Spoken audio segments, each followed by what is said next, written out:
Okay, so um, this will, I don't know if I'll put this in the lecture section or just the additional materials section because I want you all to know about it, but I thought it would be good to talk a little bit about demons and angels and honestly just kind of address something that uh, I think is good to address. And that is that the Bible, like most ancient texts, is really weird. All right, and there's certain kinds of assumptions that we've talked about in terms of like just like ancient cultures and ancient ideas about how the universe works and stuff like that. But also the the the idea of the religious itself being bearing as it does on the transcendent, often in all kinds of traditions has the element of the fantastic, the supernatural, the strange, and I don't want to make that a point against the Bible, as we'll talk about, but it does come from a different worldview with different assumptions. So one of the things I thought was interesting, it's a story that's always intrigued me too, is Heather brought up in the second week of the discussion board. If you want to go back and check that out, the Nephilim, not the Nephilim, the Nephilim. And basically, what on earth are the Nephilim? And then she further said, and what is the Christian stance on angels and demons? I think this is a fabulous question. And the reason I've waited until now to answer it is because I felt like it would fit really well with the readings on Jesus, because demons play a larger part in that story than they do at any other part of the Bible. I mean, there's just all kinds of demonic activity and interchanges, and it's a real question because it's odd, especially for us in the modern world, like miracles, like we talked about with miracles in the modern mind, in the West specifically, those that are more kind of scientifically uh, influenced. These things seem anywhere from really strange to flat out unbelievable. So the Nephilim story, Nephilim, I did it. I don't think I've done that in years. It's so weird. I think I don't know. The Nephilim story. The Nephilim is a plural of Nephil, which is, if I recall correctly, that's the right way to say it. My Hebrew's rusty. And it does mean giant. And so the idea, that this is how it, begins. The sons of God looked upon the daughters of men and found them really beautiful, and they went and they had babies with them, and that was the Nephilim, the giants, the heroes of old. There's basically two interpretations. The safer one, I guess, for the modern mind is that these are like kings and princes. And there's kind of some, like, sometimes they say the Nephilim are the kings and princes, or sometimes it's the sons of God. So these aren't angelic or divine or beings of that sort.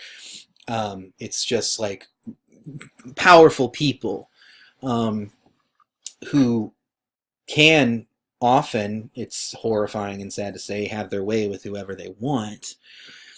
And so that's one interpretation. Another interpretation, I guess, and then this would call upon what psalm is that? Psalm 82, I think, 82, 83, 82, that says, you are gods, you are the sons of the Most High, which does seem to be speaking to kings and princes and such like that. But so that's one interpretation. Another is that this is, of course, like a theological thing that has to do with, fallen humans, the disruption of the created order and that kind of thing. And that fits with the four fundamental relationships, right? Particularly the one of humans and creation. The third interpretation is that literally the story means to say that spiritual beings came, copulated with women, human women, and I think Heather described it as superpowered beings. And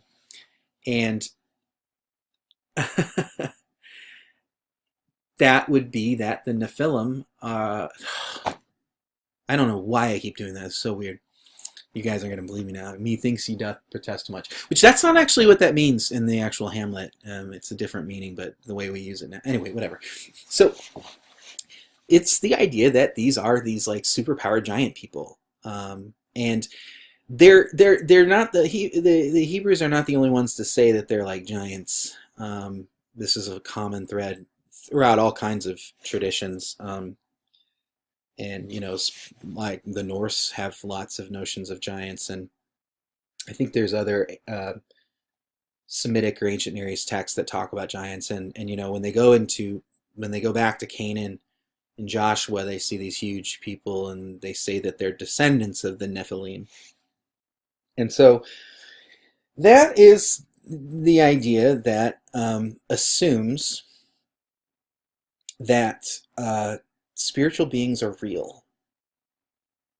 Now, the nature of spiritual beings is not as calcified or codified as a lot of people think today. The word demon, daimon, in Greek, literally it means to be kind of like jubilant. It can even mean like happy. Like eudaimonia is like good spirits, basically. And so it didn't take on this necessarily like bad meaning until probably, pretty soon before the time of Jesus. And so it just generally meant spirits. A lot of the ancient world sees spirits as mostly neutral, or kind of chaotic, if you're into like D&D. They're just part of the created order, and they have their own,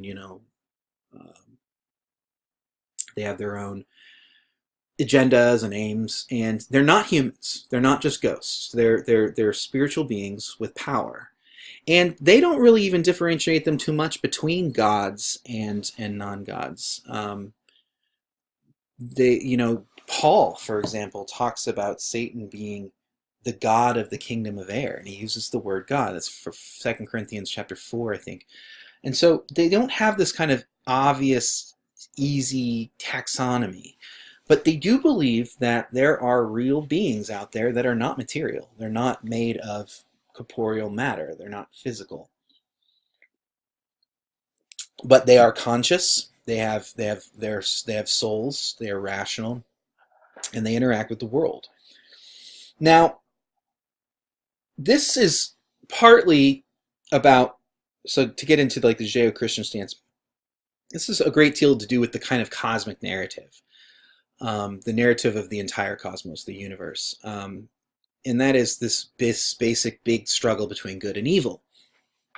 And this is where we get this concept of the fallen angel. The demon is a fallen angel, angels that were rebellious against God and led by this like archangel who became an archdemon, Lucifer, Satan. And these concepts, one has to recognize, have developed over time. Even the character of Satan, if you look at Satan in, say, the book of Job, or the snake in the Genesis narrative, versus what the concepts of Satan are about in the New Testament, there's definitely a development there, and so it's not just like been a static interpretation all throughout. But the idea for sure is that demons and angels are representatives of two basic ways of viewing the universe. That which is in favor of God and goodness, and that which is not. That is against God, goodness is against creation, and thus by definition evil. Now, not all Christians believe that demons actually exist, or even angels actually exist. They see them like angels would represent moments where God manifests God's self to people, and makes a declaration of some kind. And then demons represent their a kind of language that is bequeathed to us by the ancient mind, but really is about just the kind of systemic nature of evil. So there's not really actually demons, but the world is ordered such that it's like evil has an intelligence and is ordering things in ways that we can't even imagine. Say like the social, the huge social disruption in economic terms, the wealth gap or something like that. That demons are a way of talking about evil that makes it kind of more concrete, and so helps us take abstract, complicated aspects of the world that are clearly evil and make sense of them in a more specific way. And thus demons are just kind of a metaphor for evil. And then there is the notion that, and there are other Christians who believe this, demons exist. That there are intelligences that are spiritual out there. And for bad or for good, angels or demons, they are interacting. Now, this is, of course, the view of the Gospels, excuse me. So they're very clearly this notion that there are these evil demon beings who are opposed to God and who are harming and threatening and disrupting humans through possession and stuff, and they talk to Jesus. Jesus talks back to them. They interact. They know things. Jesus, these are sentient beings, and so and there's a special amount of demonic activity centered around Jesus, precisely because, according to the kind of Christian idea, he is who he says he is, and they know who he is. As you'll read, like I think the first demon possession and exorcism that Jesus does in the book of Mark, which you're reading, it's, I know who you are. You're the Holy One of God. And so this is, and some say like, well, this is really just like psychological disorders, or like mental problems and stuff like that, manifesting certain kinds of psychosis or something. I just don't buy that. I don't think that's what the Gospels mean at all. Like they know what crazy. I shouldn't use that term. It's a bad term. As someone who struggled with mental illness and knows people who struggle with mental illness. But mental illness, like they knew what mental illness was. They could tell the difference between what they viewed as mental illness and what they viewed as demon possession. Now, of course, a modern mind might say, well, they think they knew the difference, but they were both just instances of mental illness. Well, be that as it may, that's not the viewpoint that the Gospels are coming from. And so the question really is the stance on demons and angels from the Christian point of view is pretty straightforward. Either demons and angels represent ways of talking about good and evil, but are purely metaphorical, or, and this is the more common, more traditional approach, demons and angels actually exist. They are sentient spiritual beings that interact with the world with purposes, well or ill-intended, nefarious or benevolent. And so the answer to the question, and so then this is part of the cosmic narrative and how God is overcoming evil and how the kingdom is being consummated. And the answer to the question is really kind of up in the air. As I just said, the idea that demons and angels are real is the predominant position and has been throughout Christian history. And most other religions, I think all religions that I know of anyway, have a concept. It's not just like a Mediterranean thing. I mean, there's concepts in other religious traditions that, that have these beings. So the question is just kind of, what do you think? And, the predominant stance is, yes, these things exist. In most religious traditions, that's the predominant stance. But, there are people who kind of say like, we grew out of that. We, now that we know about science, or we know about science the way we think we know about science, which sounds like a tautology, but it really isn't. That this is kind of, you know, like this is a bunch of foolishness, and we've grown out of it. Um, I've thought about whether or not I'll tell you what I think, but I don't think it's really that much of a mystery anyway. I definitely believe that there are spiritual intelligences out there. I I have known people who have personal experience with this. Plus, I don't see any reason not to believe it. Kind of like miracles, God. Once you admit of the possibility of God, the reality of God, then all kinds of other things become possible that seem foolish or silly. And I think that the kind of incredulity towards demons, same as miracles, represents a sort of modern scientific bias that I don't think is even necessary. I don't think you have to choose between science and religion if you're going to choose between believing demons or not believing in demons. I certainly don't think I do. There are some that would disagree with me, but that's fine. I just disagree with them right back. So yeah, for my money, I'd say there are spiritual intelligences out there, and that they are involved, for the most part, in this major conflict between good and evil, and that they are attempting in various ways to uh, steer that conflict in different directions.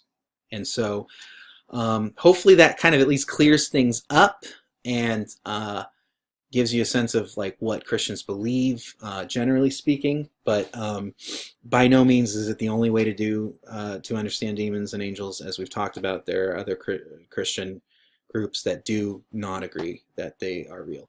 So you got my view, you got some other people's views, and I guess what's left for you is just to decide what you think. What is your view? So hopefully that helps, and I will see you next week.